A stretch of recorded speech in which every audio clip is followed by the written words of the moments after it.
Top of morning sports fans, top of morning listeners, and welcome to Sports in a Jiffy on your most exciting breakfast show, the morning impact show right here on Empire Radio 102.1 FM. One place I get to serve the bits and pieces of the top stories currently making the rounds in the ever exciting, ever dynamic, and sometimes controversial world of sport. I call it your early morning sports tonic, because why not? This is that particular place, whether or not you're a sports person, an athlete, or you're just someone who loves the thrill of the game. This is the right place for you to be, because the early bird has gone around the world to catch the scores, and I am more than willing to serve them to you, and I'll be serving it to you fast or the fact, making it compact to your listening pleasure this morning, second day in the month of July 2025, the Wednesday today. And don't forget that there is going to be the second installment of the show, which is going to be Sports Up between 6 p.m. to 7 p.m. That's where we get to enjoy ourselves with 1 hour of banter, 1 hour of rage, 1 hour of views, reviews, and all of the interviews. It's such a reminder that you are streaming live on YouTube at impact 102.1 FM. You can definitely be a part of the show this morning. As it is right now, a lot is happening, especially in the Club World Cup. The men have been separated from the boys, or the boys have been separated from the men, and there's a lot of twists to this multi-million-dollar tournament. Because yes, as much as there's a lot of money for each team that are participating in this tournament to be won, there are also a couple of rules that are emanating from this tournament. One of which is the fact that the Bellion brothers will not be able to face each other, just as Real Madrid will be up against Borussia Dortmund in the next round of the tournament. Real Madrid were 1-0 winners over Juventus last night as well. Just a couple of days ago, we also saw Manchester City also dropping out of the tournament to Saudi Arabian side Al Hilal. A lot of upset have been happening in this particular tournament, and I'll tell you more about it in the course of the show this month. Also talk about transfer beats, just have them on the back pages of the major dailies this morning. Players looking to switch carpets, players looking to switch sides just before the new season begins in Europe. We'll also talk about it as it affects Nigerian players that are currently playing their trade right there in Europe. It's the Wimbledon season, guys, and lots of matchups to look forward to. Carlos Alcaraz will be looking to make sure to go into the next round, but of course the qualifier is going to be playing against is already talking tough as we speak right now. All of this and many more I've got on the breakfast menu for you this morning. Ayode Jajiboye is my name, an absolute honor to be your host on the show. Let me remind you that this package comes to your airing Monday through to Fridays from 10 a.m. down to the flip side of 10. That is every weekday. You get to enjoy your early morning sport tonic, and then we have the Sports Up show, which is on Mondays and Wednesdays between 6 p.m. down to 7 p.m. and on Fridays 5 to 6 p.m. while Saturdays 2 p.m. down to 3 p.m. right here on Empire Radio 102.1 FM. To the switch of the back of the net, we'll be getting the show on the road. Before we go into summer shuffle, let's go to talk about other sports on the show this morning, where it's been said that experienced Tigers shooting a guard Sarah Ogoke could be set for a return to competitive action soon following several months of inactivity. The 35-year-old Nigerian, who has been away from the national team setup for about a year, sitting out the 2024 Summer Olympic Games in Paris due to personal reasons. The captain will lead the team to the FIBA Women's Afro-Basket title in Kigali, Rwanda in 2023, revealed that when she was omitted from the Olympic roster, saying, and I'm going to quote her, that I haven't retired. This is not the last you will hear of me playing basketball. It's not in an easy situation after a time away from the court. Ogege took to her official X account hinting at a potential return. Says giving birth is hard.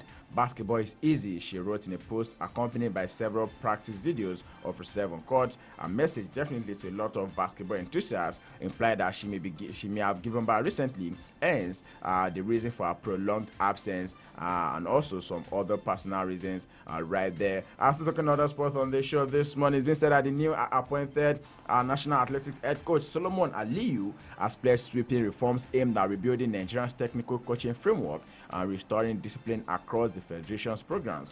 The Athletic Federation of Nigeria named the retired Deputy Superintendent of Police as head coach in what is called as an uncommon decision intended to usher in a new era of high-performance coaching and athlete development. The appointment, which was announced on Tuesday by the AFN Secretary General Israel Inwang, takes immediate effect. Ali will be responsible for overseeing national coaching structures, and also it will be spearheading the technical reforms for domestic and international engagements.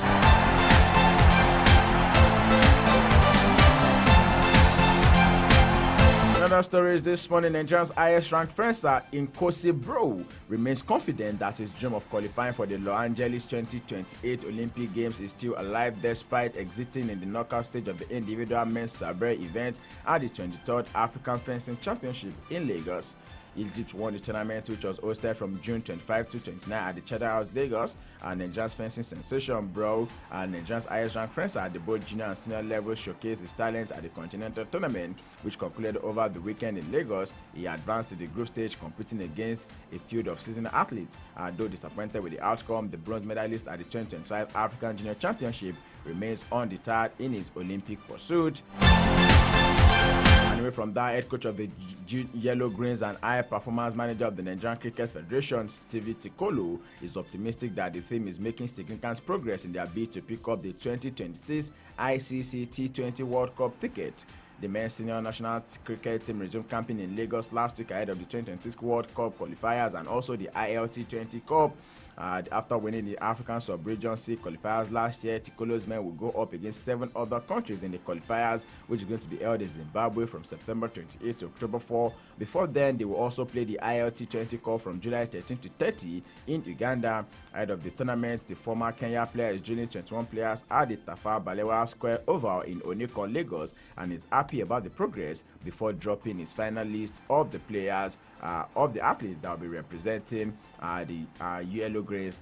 In the world of tennis this morning, Nigeria's top table tennis star Quadri Haruna has dropped one place in the latest International Table Tennis Federation World Ranking, as fellow compatriot Fatima Bello also recorded the modest climb in the women's category.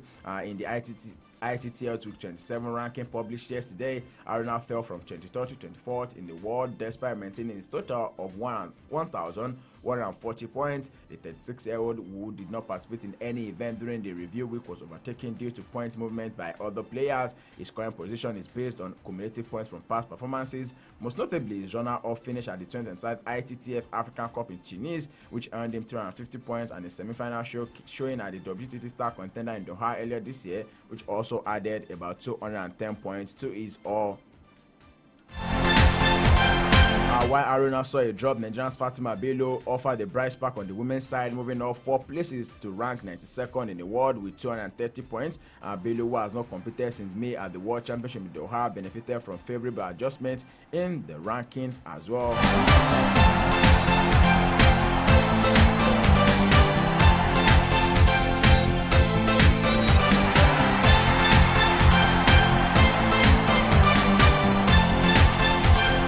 And away from other sports on the home front this morning, straight into the world of football, and we'll start with the winners of the President Federation Cup, Kwara United, who have now announced 10-day break after their Federation Cup triumph. Newly crowned President Federation Cup champions Kwara United has announced a 10-day break for players and officials starting from yesterday, Monday. According to the club's management, the team is expected to resume full preparations for the NPFL 2025-2026 season and their CAF Confederation Cup campaign on Thursday, July 11. Kwara United won their first ever national trophy at the grand finale of this year's President Federation Cup in Lagos last Saturday, and United stood firm against giant killers Abakaliki FC from Ebonyi State, who eventually prevailed 4-3 after a penalty shootout following a scoreless situation after the regulation time. Away from the home front this morning, the Confederation of African Football CAF is now set to unveil the host nation for the 2026 African Nations Championship CHAN. The 2024 edition of the CHAN, originally scheduled this year, will now take place in August 2025, with Tanzania, Kenya, and Uganda serving as the co-hosts. Our CAF Executive Committee is expected to meet this weekend in Rabat, Morocco, where several key announcements is going to be made. And in addition to confirming the 2026 CHAN host, the football governing body will also review the host city for the 2025 CAF Awards. Hopefully, they can take it away from Morocco this time around. The prestigious awards was hosted in Marrakesh, Morocco for the past 2 editions, with Nigerians Victor Osimhen and Demola Lookman among the standout winners. CAF is now expected to announce a new chairman for its Inter-Club Cup Competitions Committee during the meeting that is going to be held as well. And away from that, quickly, let's go into the camp of the Super Falcons of Nigeria right now, where it is all is being set as they prepare to play in the Women African Cup of Nations, that is the WAFCON, and the Nigerian Super Falcons Group B opponent Algeria have endured a disappointing setback in their preparations for the 2024 WAFCON after suffering a heavy 3-0 defeat to Senegal yesterday evening. The loss is coming just 4 days before the tournament kickoffs in Morocco, raising concerns within the Algerian camp. Despite a goalless first half, the Algerian side collapsed in the second half. Algeria will begin their WAFCON campaign against Botswana on Sunday before facing the Nigerian Super Falcons in their second group match right there in Morocco. And away from that, from the on-front this morning, we'll quickly go straight into Europe with other thoughts coming through from other sports on the show this morning. Starting talks coming through from the world of tennis. After a record-breaking opening day yesterday, the day 2 was a costly one for British players at the Wimbledon, with just 3 of the 9 Britons that played on Tuesday progressing to the second round, with Heather Watson and also Jodie Burrage among those making early exits. Today we'll be seeing a new wave of British involvement as the men's and women's doubles get underway with the round of 64 after another sweltering day in the SW19 with temperatures topping at about 33 Celsius.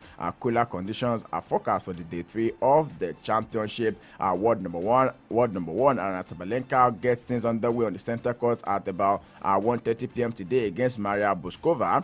That match is going to be followed by defending men's champion Carlos Alcaraz, who will be taking on British qualifier Oliver Tardet.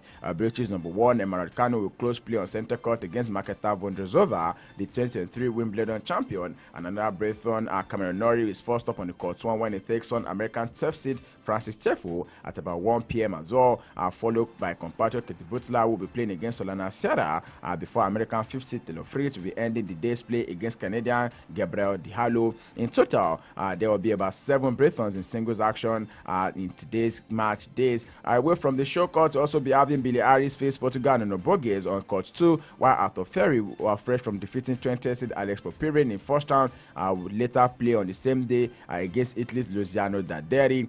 Sonia Qatar will open play on court 3 against Bulgaria's Victoria Tomova, who will later play in the women's doubles alongside Jodie Burrage, with Spain's Jessica Buzas Manero and Yvonne Calver-Remas, their first-round opponents. Elsewhere in the women's doubles, we'll also be seeing Emily Appleton and Ita Watson play Russian 5th seed Mira Andreeva and Diana Schneider later today right there in the Wimbledon. Australian Open champions and 6th seed Madison Keys will also open play on court 2 against Olga Danilovich, with 4-time major champion Naomi Osaka due on the same court later in the day against Czech player Katerina Siniakova. Italian forces Yasmin Paolini, who reached the Wimbledon final 12 months ago, is third on the court 3 after Russian 14th seed Andrei Rublev will be taking on Loic Harris of South Africa.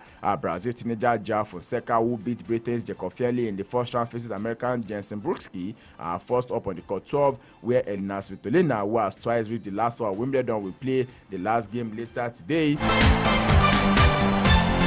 And that's quickly giving you updates coming through from the world of the Wimbledon today. And straight away, we'll go straight into the world of football, because I tell you, I've got season stories that will get your morning sizzling already. Quickly, let's talk about Real Madrid this morning, who were 1-0 winners over Juventus. And it's now been said that Alexander Arnold is paying back Real Madrid their signing fee, and they are now dubbing him as the new Rahul. You know what that means, guys. Plenty of eyebrows were raised when Real Madrid paid Liverpool around £8.4 million for Trent Alexander-Arnold, when they could have got him for free just a month later. But Xabi Alonso's side were determined to sign the right back in time for the start of their Club World Cup campaign, and they opted to pay the fee to release the 26-year-old from his contract very early on. It was certain a bonus for Liverpool, who looked like losing their prize asset for just nothing. But having started every game in Real Madrid's World Cup campaign, Alexander-Arnold provided his first assist as a 21-year-old striker. Gonzalo Garcia further enhanced his growing reputation by heading home his cross to send them past Juventus into the quarterfinals of the FIFA Club World Cup. And right about now, Real Madrid are sitting pretty, looking forward to the next game that they will be having in hand, which is going to be against Borussia Dortmund. And away from that, Borussia Dortmund will also beat Montreal in the Club World Cup last 16. But Jude Bellingham booking for the German side means they will be suspended for the quarterfinal against his brother Jude Bellingham of Real Madrid. What the union that was supposed to be, but of course, it is football, anything can happen. He got carded, and the card accumulation means he's not going to be having the opportunity of playing against his brother, which might not happen again, unless maybe they meet in the Champions League, though. But I'm not sure it's going to happen ever again, or maybe a president friendly comes up between the two clubs. But Joe Bellingham was booked for a foul on Nelson Diosa in the first half, and because he picked up a yellow card in group game against Ulsan HD, the 19-year-old will miss his team's next match. Club World Cup rules dictate that 2 yellow cards in 2 different matches result in 1 game ban, with yellow cards only being wiped out after the quarterfinals. This is a big deal, a big deal, but then it's not meant to happen for the Bellingham brothers. Dortmund ended 2-1 win against Montreal to set up the last 8 meeting with Real Madrid, who had booked their place in the quarterfinals by beating Juventus. And away from that story right now, let's go straight in the world of Formula 1. A lot of stuff coming through ahead of the British Grand Prix, which is going to be held at the Silverstone this weekend. The big question is whether or not something is wrong with Lewis Hamilton, or maybe Ferrari.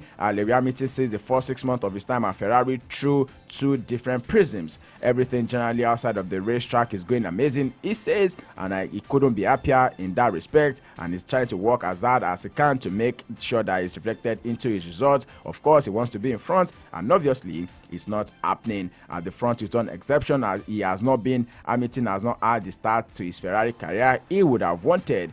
The move, don't forget, causing a sensation when it was announced in February last year, and it dominated the news cycle leading up to this season. But as it is right now, he's not been able to go past 4th in over 8 races this season. Not a good one for him. The Briton is 6th in the championship, 1 place and 28 points behind teammate Charles Leclerc, who has out-qualified him 9-4 at an average advantage of 0.151 seconds. Sports in the Jiffy right here on Empire Radio 102.1 FM, and this is how much I'll be taking on the show for this morning. But before I go, let me give you some transfer beats just as you have them on the back pages of the major dailies.